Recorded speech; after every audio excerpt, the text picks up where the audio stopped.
She wasn't famous, she wasn't rich, she didn't even know he was listening. But one night, her trembling voice on a late-night radio show reached into the heart of a man halfway across the city, a man about to marry the wrong woman. A billionaire, adored by the media, days away from a grand wedding.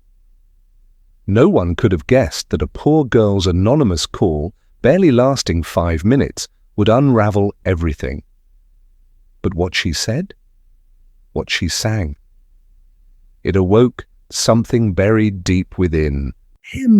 Something he thought he lost long ago. Nathan Sterling had everything most people only dreamed of, and more.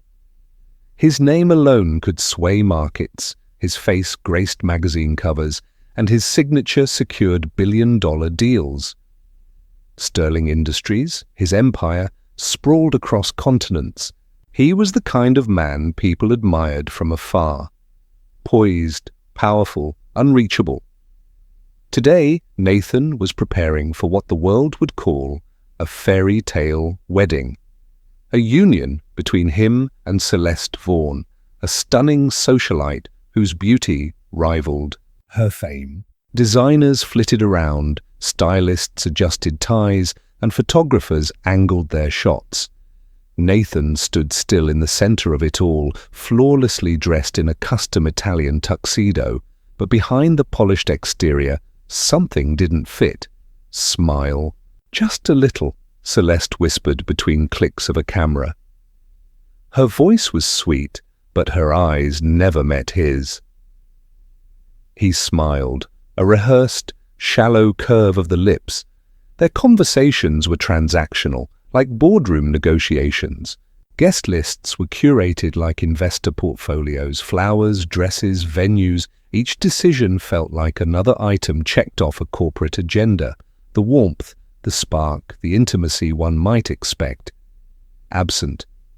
Later, as he stood in front of a towering mirror in his penthouse suite, Nathan adjusted his cufflinks. He looked perfect, impeccable, a man who had it all.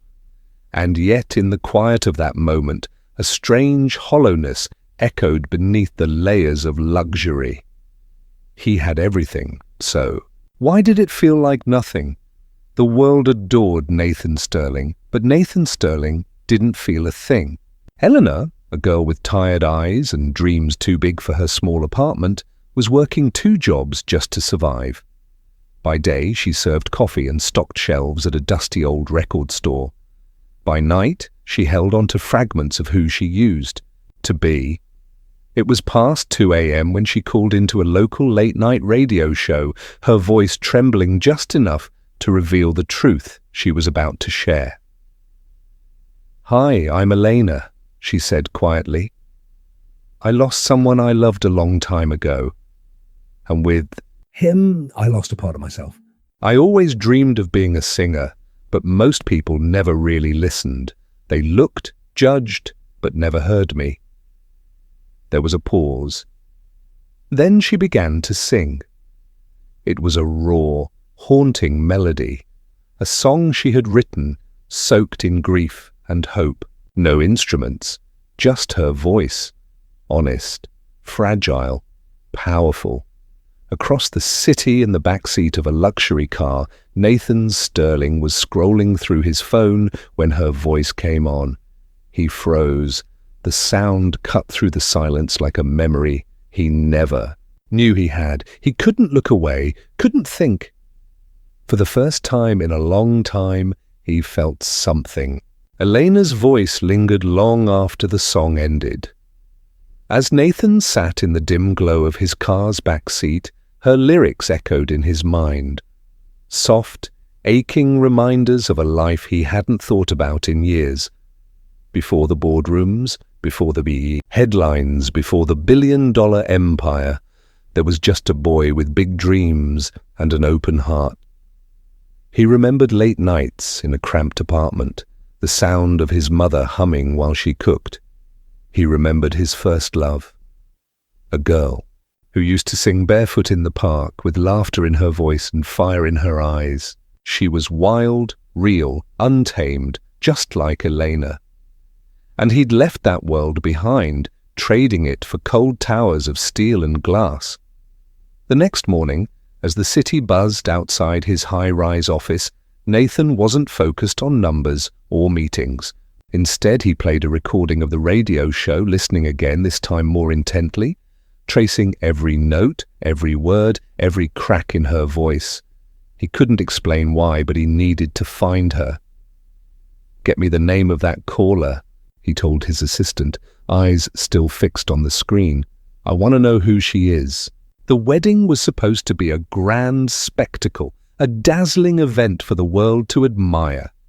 Celeste, Nathan's fiancée, was determined that every detail be perfect, every moment captured by flashing cameras and trending on social media. She pushed for extravagance, designer gowns, exotic locations, celebrity guests. But Nathan felt none of the excitement. He moved through the preparations like a ghost, present but distant, his mind elsewhere. The pressure to perform, to uphold the image, weighed heavily on him. To Nathan, the wedding wasn't a celebration of love. It was an obligation, a contract to fulfill expectations, a staged event to impress the world. The sparkle of champagne and the glint of diamonds couldn't mask the emptiness growing inside. As the media buzzed with constant updates and glamorous photos, Nathan found himself retreating. Late at night, away from the glitz, he sat alone in his study, surrounded by reminders of another life.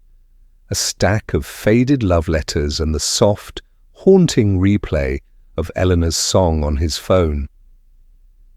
His eyes traced the fragile paper, and, for a moment, the noise of the world faded. The wedding plans, the socialite's demands, the endless pressure all crumbled away, leaving only a quiet ache he couldn't ignore. Nathan Sterling's carefully built facade was beginning to crack. Determined, Nathan quietly reached out to the radio station, asking discreet questions about the mysterious caller. Days passed, and his curiosity only grew stronger.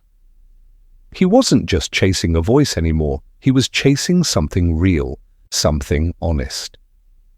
Finally, the lead came through. Elena was performing at a small community event in a modest neighborhood. Nathan arrived without fanfare, blending into the crowd. From a distance, he watched her take the stage. No glamour, no spotlight, just her and her raw, unfiltered passion. She sang like she was pouring her soul out to the world, each note filled with pain, hope, and fierce determination. The crowd around her was small but captivated, hanging on every word. Nathan's heart tightened. Here was the life he'd forgotten. Real, imperfect, alive. For the first time in years, he felt something stirring inside him. He knew he had to know her. Not the voice on the radio, but the woman behind it. The night before the wedding, Nathan sat alone in his room, the weight of everything pressing down on him. The glamorous world outside felt distant and hollow now. He pulled out a pen and paper, hands trembling, as he wrote a letter to Celeste. In it, he poured out his truth. Apologies for the life they were about to fake, the love they never truly shared, and the chains of expectation they both felt trapped in.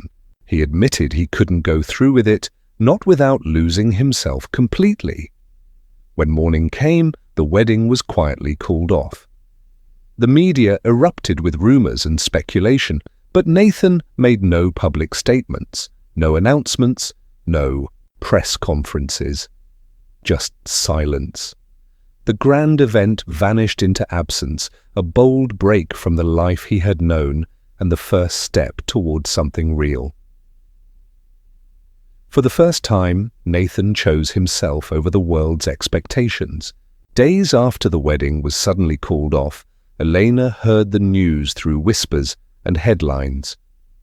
She had no idea her voice had stirred such a powerful change until Nathan walked into the community center where she sang.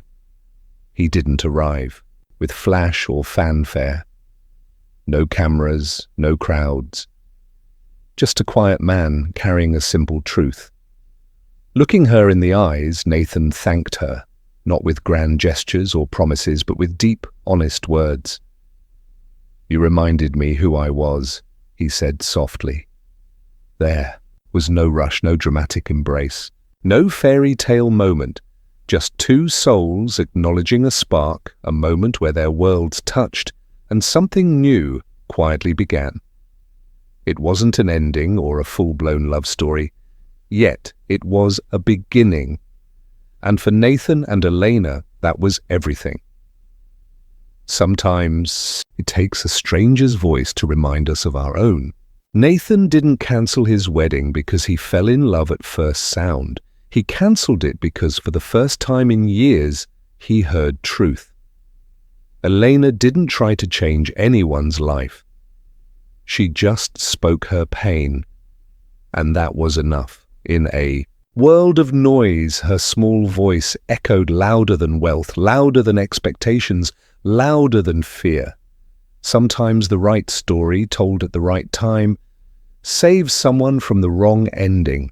If this story touched your heart, don't forget to subscribe. There are many more stories like this waiting to be told, and we'd love to share them with you.